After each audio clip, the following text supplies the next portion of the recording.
د روغو جوړو د لړۍ په دوام د ننګرهار ګوشتې ولسوالۍ د اوسیدونکو عبدالغفار او نواب د کورنیو ترمنځ دښمني چې پکې یوه میرمن هم وژل شوې وه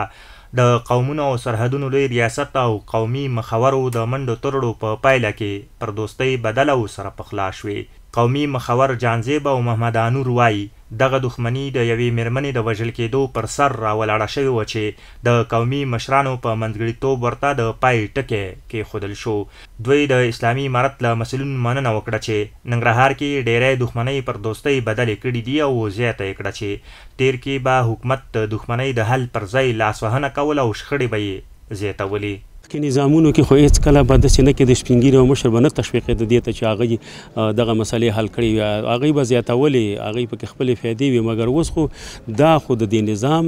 تشویق دی، دا د دوی هڅې دي، دا د دوی کوششونه دي چې قومي مشران او سپین ږیري دې ته هڅولي دي، دا شوراګانې دا مشران چې ټاکلي دي، نو دا د همدې دپاره چې دا مسایل ختم کړي او حل یې کړي. دا خو ډېره مهمه مسله به کې د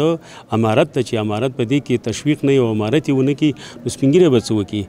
او دغه کومه شخړه چې رامنځته شوې وه دښمني، دا په همدې تېره روژه کې رامنځته شوې وه او یوه زنانه وژل شوې وه، د یو جانب یې دا و چې تا وژلې ده. په دې کې دغه موضوع بیا دغه موضوع دپاره موږ د ریاست د قبایلو او د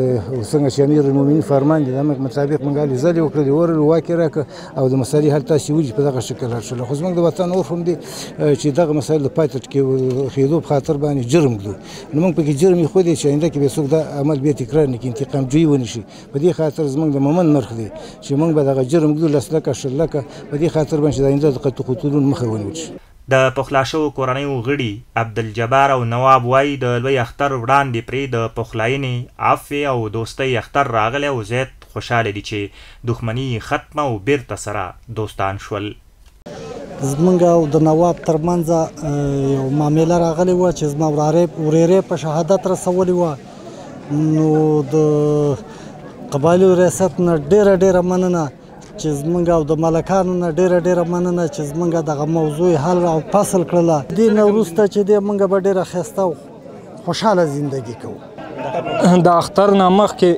په موږ باندې یو بل اختر راغلی او د دې نه وروسته به د ورونو په شان ژوند موږ کوو